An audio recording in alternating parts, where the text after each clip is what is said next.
Hey, what's up, everybody? Your boy Stefan from TCG, and guys, I am actually really excited to be here right now. I think the Bolton Goat Josh Lau has done it.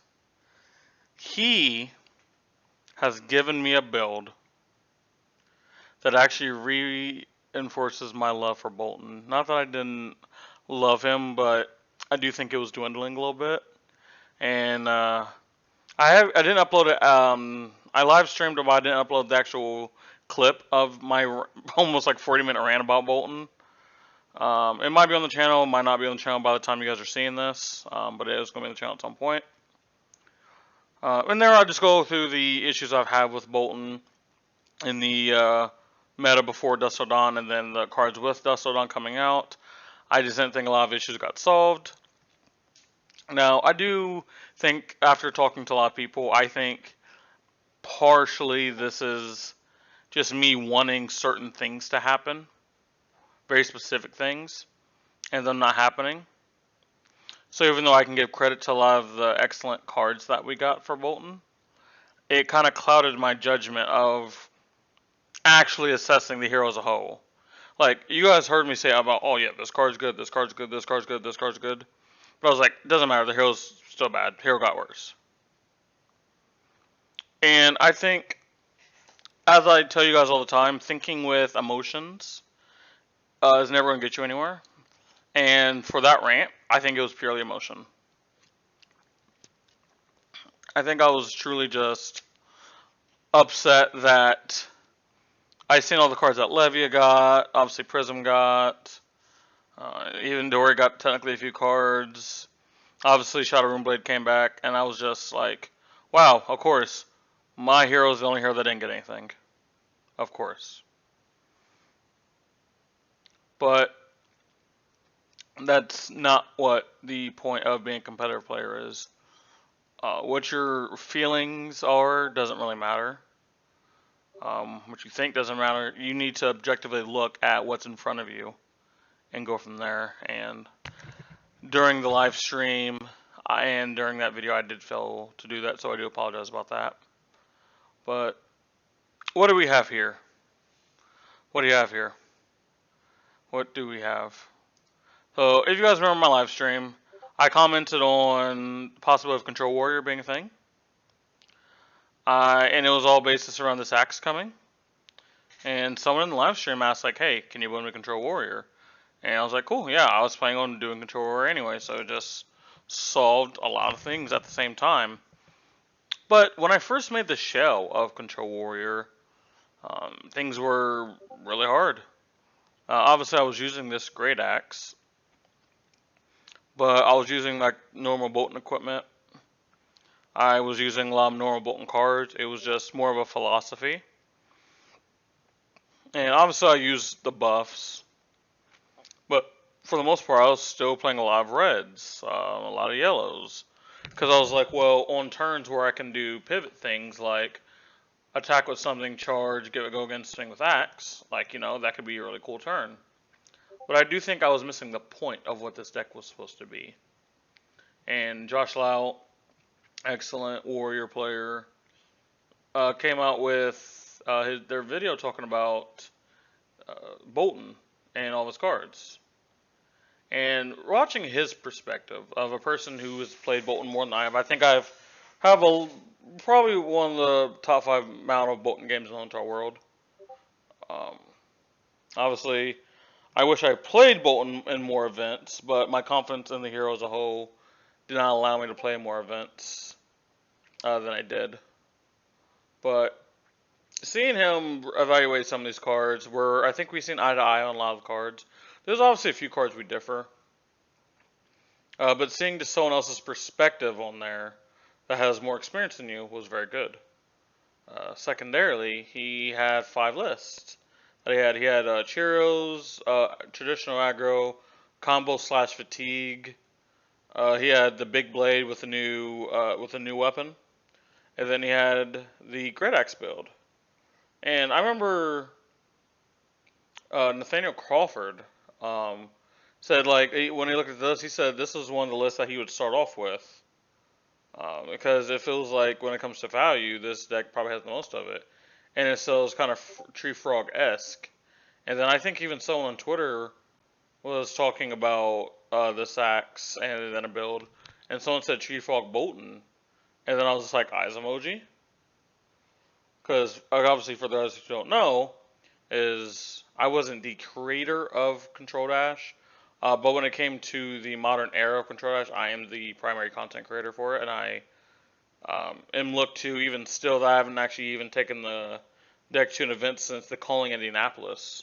I still get messages, I still get people asking me, still using my list to this day, um, asking me about Control Dash. Literally all throughout RTN season, I had people take my list to the Pro Tour, just asking me questions about matchups, card decision, philosophy, fundamentals. I still get likes and comments on my OG Control Dash guide. I still get views on my first ever Control Dash guide. Well, not guide, it was a deck tech. And this is something he said felt kind of like that. He said you were playing some of the similar cards. Not really, but obviously in theme you're playing all your really good in class 3 blocks, and primarily the blues because of how you're going to utilize your weapon. Control Dash usually uses a blue to swing for 4 with 2 and 2 with pistol. This will swing for the same amount of damage, obviously one go, but with a different hit. And you can kind of see like where how you break up the damage. You can kind of see it's how it can be 2 and 2-esque with, you know, you neg the block on someone. It feels kind of like Split. You guys get what I'm saying, right? And so I took this list, and I just played it a few times. Unfortunately, if you go to the Dust Till Dawn, well, if you go open formats, the only Dust Till Dawns, and it's primarily just Vincent's, because everyone just wants to play Shadow Runeblade, so I have like 74,000 games against Vincent. And I think, like, honestly, I think there is something definitely here. I think when it comes to just general fun, ironically enough, I've actually had more fun with this list than the combo list, as I've been testing. I've been testing, obviously, my combo list, Josh Lau's combo list, and then this as the 3 primarily Bolton things I've had. I've had, I'd say maybe 20 games of the aggro list, and I'm not gonna lie, it does actually feel fine. I do think, like I said, that video I made was mostly charged off of emotion, because I was also primarily an aggron. I'm really tired, guys. I apologize. I'm primarily an aggro hater. I don't like aggro as an archetype, and playing it just felt bad. But the card Iron Song Versus literally was one of the few reasons I would like suck my pride and play aggro, because I think that arm piece is absolutely amazing. But then, like I said, I started testing list to list, and I was just like, this just feels like Oldham-esque, Control Dash-esque. How I brought my Bravo list, like this feels like all the control lists that I've built. Because if you guys also know about my channel, is I can take literally any deck and make it a control deck. Obviously, control and Flesh and Blood being different than control and other traditional card games. But when it comes to obviously control and Flesh and Blood, it's playing a very big value game. Not mid range, but I'd say value is like just obviously blocking a ton, swing back efficiently with a weapon, and then just grinding out, picking your spots to actually, like, pivot, chunk. I love it when my microphone just randomly dies.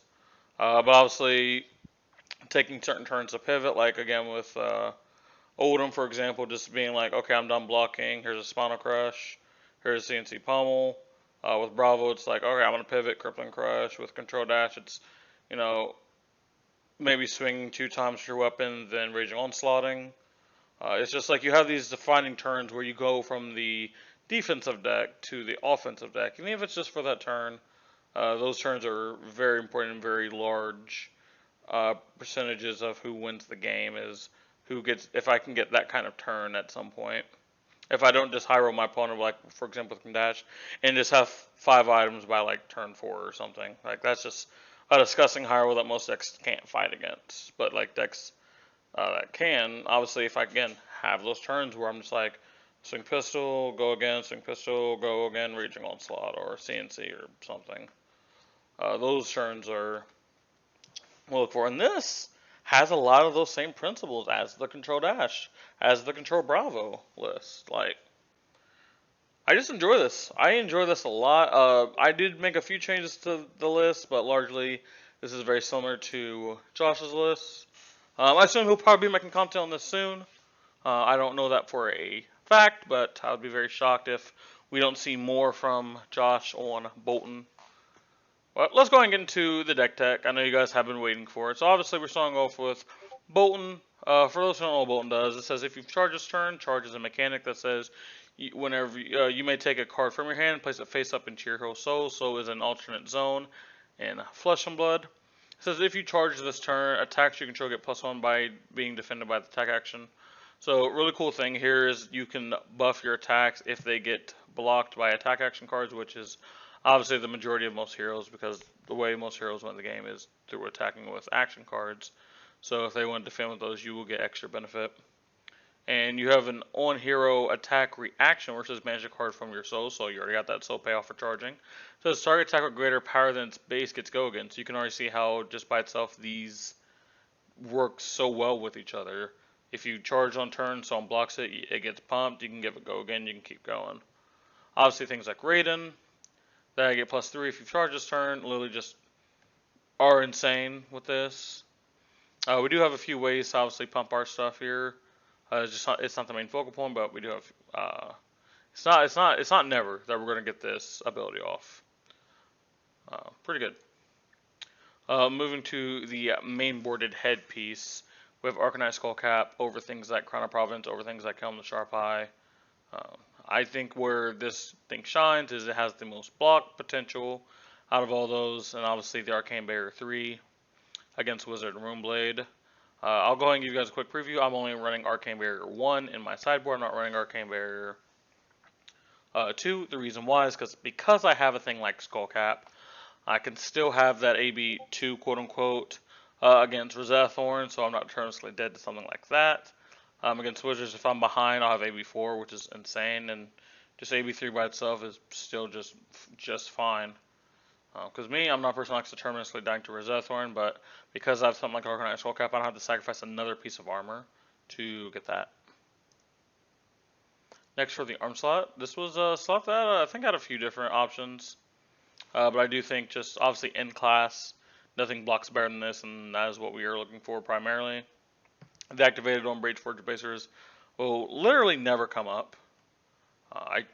I'm just thinking, I literally don't know. There's literally no way for it to come up at all. We have no way to swing with our weapon more than once.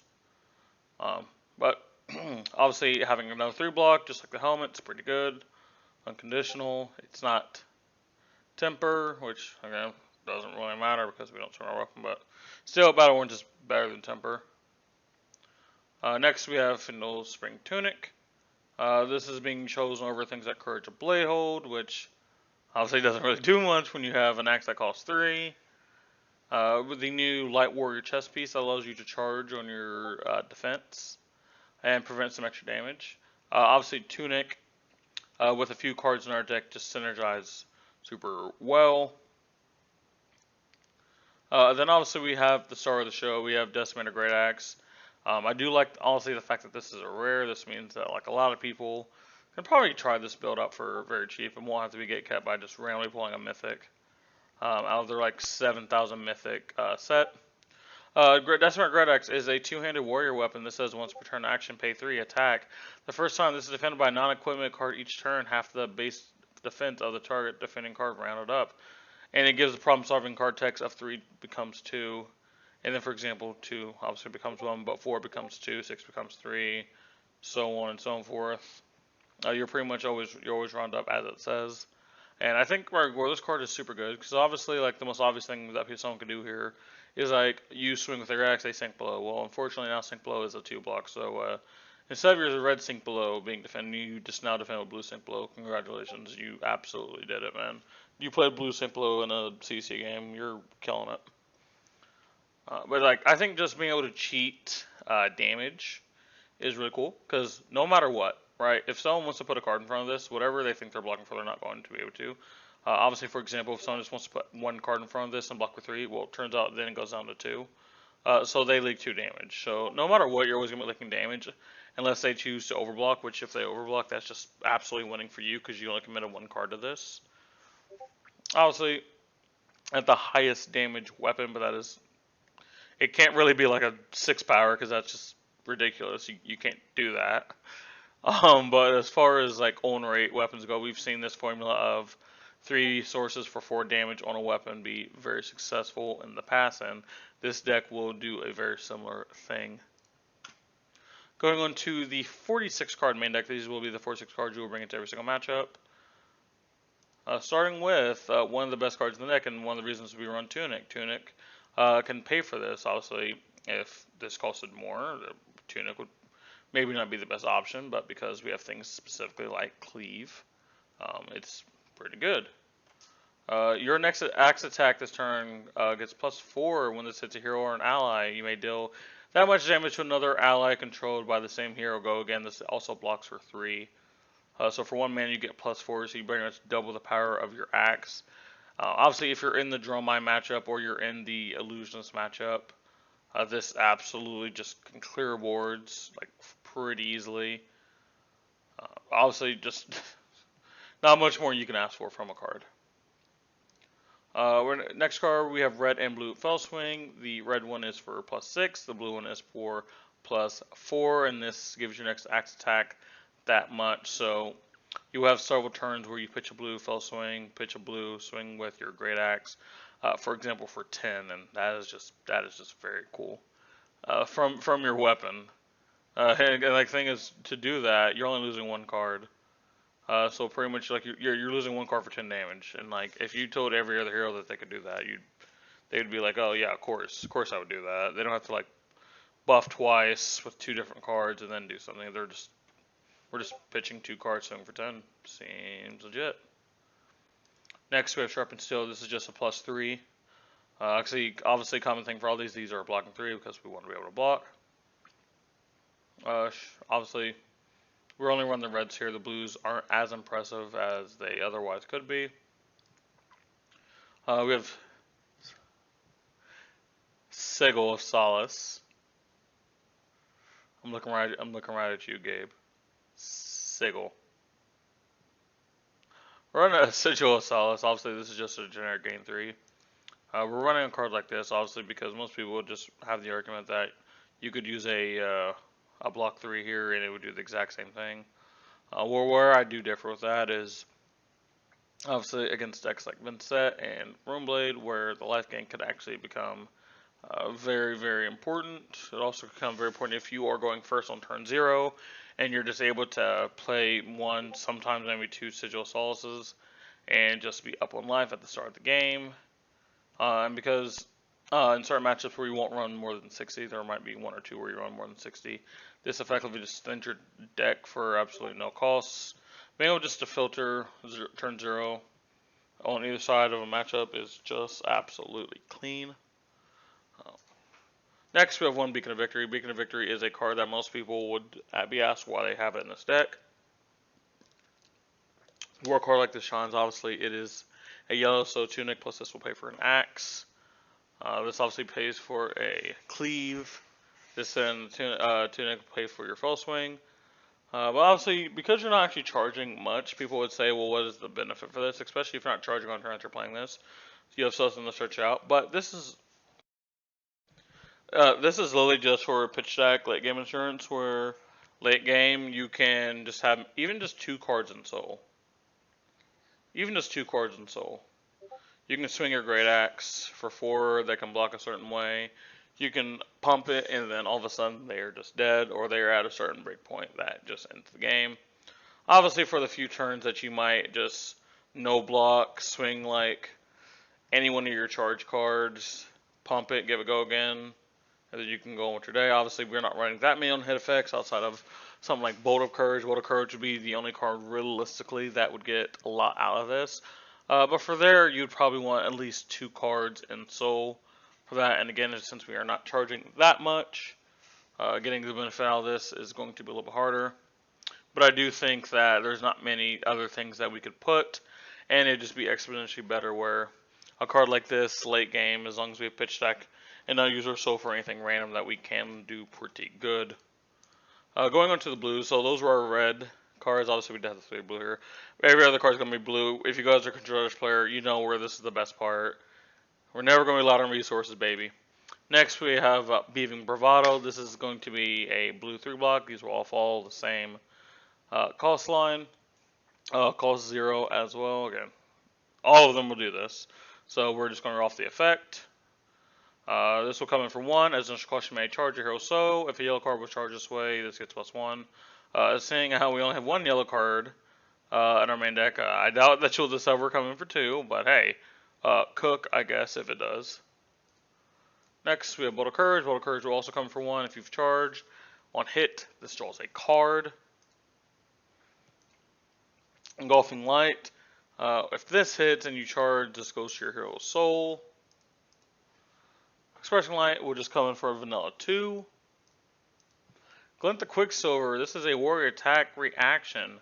It says target weapon attack gets go again. Reprise. Reprise says if the defending hero is defending with a card from their hand, this channeling draw a card. So this can be one of the few cards that actually allow us to do things a little bit wider, like swing with Great Axe. They block. You glint the Quicksilver. You get go again.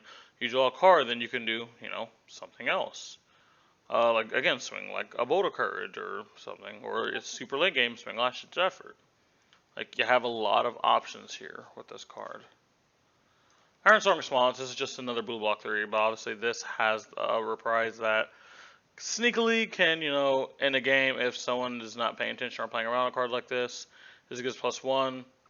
There was originally where I did play the red for +3, but I just prefer the more blues in hand. I always want to at least have 2 blues in every hand in case I have to block with 2 cards.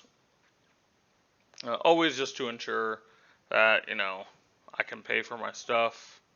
Because, like, the worst thing that could ever happen is, you block with 2 cards, then you randomly get, like, another card stripped from you, and you just kind of lose from there. Obviously, most of your blues don't actually do anything absolutely unique that wins the game.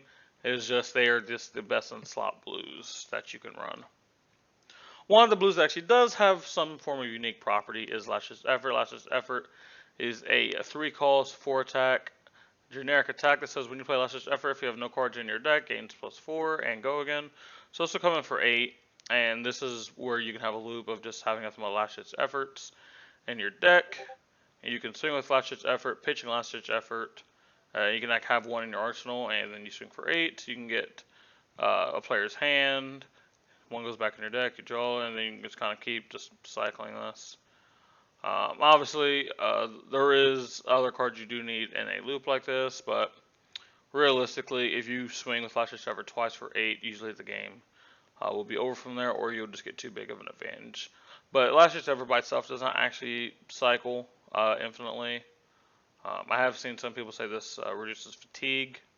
That's not how this card works. It's only because they see the thing where, oh, you have no cards in your deck, so obviously this must like recycle. Like, no, that card would be broken. I just imagine like Levia playing a card like that, like literally just like nuking her whole entire library, and this is library.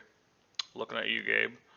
And you just start going bazookas with Last Ditch Efforts and stuff, and obviously you don't have blood debt, so that'd be really cool. Next we have Light the Way. Light the Way says if yellow card was charged this way, it gets go again. We will never charge a yellow card. Stillblade Shunt. This is a 1 cost word of interaction. Blocks before it says Stillblade Shunt was defending a weapon attack at +1 to the attacking hero. So obviously when a hero like Odin was super big, this was a card that a lot of builds of Dory really enjoyed, but obviously now that we are a little bit of a mid-range control deck, and there are decks still like Bravo out, we don't mind playing something like this either. It doesn't really shine in a lot of other matchups. This obviously does have some credence towards every deck that does run a weapon, however, as well as even if it is not the most efficient attack, just being able to leak a damage for free obviously is never going to be bad, and since we run Tunic, we can just pay for it. Take Flight, this is a 1 cost to go again. It says if you charge, it gets go again, so this is a way you can, if you ever have a bigger hand, you can use Take Flight to actually like have a big turn, quote unquote. I mean, it's just Probably just swing for 6 instead of just 4, but it's something. So those are going to be the 4 6 cards you bring into every matchup. So then we go to our sideboard, and these are 30 cards that we will situationally play. We'll start with the boots. Obviously, you're either going to bring no room boots if you need the AB. If not, you're going to put your refraction bolters. These block for 1. With battle warning, it says when your next weapon attack hits, you may destroy refraction bolters. If you do, the attack gains go again. This can be a one-time use where you can swing with weapon. It most likely hits, and then you could swing something else. Usually, it's going to be like a 3 for 7 or 3 for 6 or something like that. Pretty good. Moving on to the actual cards, we are going to be running Amnesia. Amnesia is a 2 cost, 6 power, 3 block, red generic card. So when this hits hero cards and tokens they own lose and cannot gain names until the start of your turn. So obviously this affects a lot of things like Phi, like Prism, and stuff like that. Like really freaking good. I honestly I can't hate this at all. At the end of the day, even if the actual one is not relevant, it's still a 2 for 6, which will clear Draw My Dragons, which will clear allies with Ward, and honestly, just really solid. Command and Conquer, this is another 6 attack, so we have another Popper. But we all know what CNC does. It just says your Arsenal and your D-Rex. That's obviously where we would like to be. We are on 3 Favor Scene just being one of the D-Rex. We are running, currently I believe it is 12. I might have changed that number recently. Let me actually look. 3, 6, 9, 10, 11, 12, 13, 14. Oh yeah, because I had 2 of them. So I run that many D-Rex, and I do like that number. Originally, my spread was a little bit bigger. I was running red and yellow unmovable, and I was thinking even about blue. But I realized with how our deck is just already, I don't think we really need the extra unmovables now. Obviously, if decks like Azalea continue just to be a menace, if the Bravo matchup just doesn't seem good enough, we can up these unmovables. But for right now, I think 2 is completely fine. We have Findle's Fighting Spirit. This is a 7. The reason why we're actually running the 7, besides just to be able to leak over damage, because things like, again, Prism are in the meta, and they have ways to reduce the attack. We don't want to get caught with our pants like lying down with a 6, so we do have the option to have a 7. So even if they reduce our attacks by 1, it still will pop. Same thing with Raging Onslaught. It is a 7 over a 6.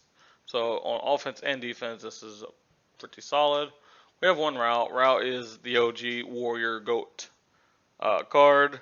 This is a 2 cost reaction that says target weapon gets +3. This has reprise. If they defend with a card from their hand, you may return target non-equipment defending card to its owner's hand. So this is just a way to just kill people out of nowhere. Obviously in our deck, this will make our weapon attack a minimum of 7. We've already negged an attack, so if they blocked with 2 cards, you can make a 3 a 2, bounce 1 back. So, now they're only blocking 2 on your 7. That's 5 damage, and now people just kind of have to be scared of you late game. Obviously, we're only running 1 because it is a 2 cost. If it was anything less than that, that'd just be stupid. But there are games where you will pitch stack this to be able to close out a game, and Ralph a game is an infamous little saying from the boy Josh Lau. Obviously, next we have 3 red Sink Below. We have 3 red Stillblade Shunt. 2 red Immovable. We do run the 1 Remembrance. Obviously, you guys have heard me talk about in the past how people just look at Remembrance for anti-fatigue. It is not. I promise you that's... Alright, cool. So my mic's just going to keep, dying. But that's not how fatigue works. If I was to ask you if you had 4 cards to your deck, do you beat fatigue? And the answer is no. It's obviously how you actually utilize the card. And in this deck, obviously, we are adding things back like our poppers. We're adding things back like our cleaves and our fellow swings to be able to close out the game. We're not doing this just to cycle through random cards back to our library so we don't lose to fatigue, especially as the fatigue deck. We are running 3 Soul Shield. Soul Shield is a very broken defense reaction. It's blocking for 6. Goes for our soul, so obviously we're guaranteed at least 3 soul in a game if we see all 3, which again is one of the reasons that we can actually run something like Beacon of Victory. Even if we don't actually charge, we can get these in our soul to be able to do something later on. So far, that's the deck so far. I've had pretty good success with it. Obviously, it's primarily been against Vincent. There's like one person that just keeps playing like Dory, and they just keep losing. I don't know what to tell you. I haven't got to play against a lot of the meta matchups. Yeah, but just as a fundamental concept, I'm enjoying this a lot. Obviously, there are considerations like things like yellow, swing is there, different blocking equipment, maybe a few more reds. Just if we're against another slower deck, we can be a little more on the offensive. But I don't actually think we are going to need it. I do think 100% of the time we will be the control deck in almost every single game. The only games I can see us not being the control deck is maybe against Iris Prism or Control Dash. But the thing about Iris Prism is we're only looking at the killing their auras. We don't really concern ourselves with much else.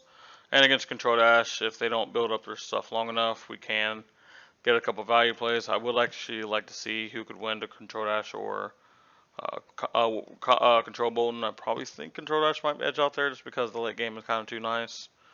But maybe if they have a slow setup, we can probably get it there. But so far, that is going to be the deck, guys. I'm probably looking to play this at Battle Hard in Cincinnati in about a week time. So I need to make sure I get these cards. I don't actually have a lot of these cards like the Cleaves, the Swings, the Stills, the Dust Till Dawn stuff. I have a few of them, but that was going to be my number one thing is just making sure I have all these cards in time for the event. Because I would love to be able to play this. I think this deck is just so fun. And if it doesn't do as well as I would want, this deck has just relived my love for Bolton. Now, obviously, I'm not finished with combo. I should be coming out with a combo list and a aggro slash mid range list later on in the week. What days those we got, I don't 100% know yet, because obviously I still have to get a certain amount of confidence level with a list before I'm willing to unleash it with the public. This was just the first list where I had full confidence in the final 80 of the list. This is shorter than most of my deck decks because I am trying to make them more concise and not ramble on. So if you guys enjoyed that little extra effort going into making sure things are a little bit more condensed, make sure you guys like, favorite, subscribe, comment down below what you guys want to see next. It's been your boy Simon from Simon TCG. I'll see you guys next time. Peace.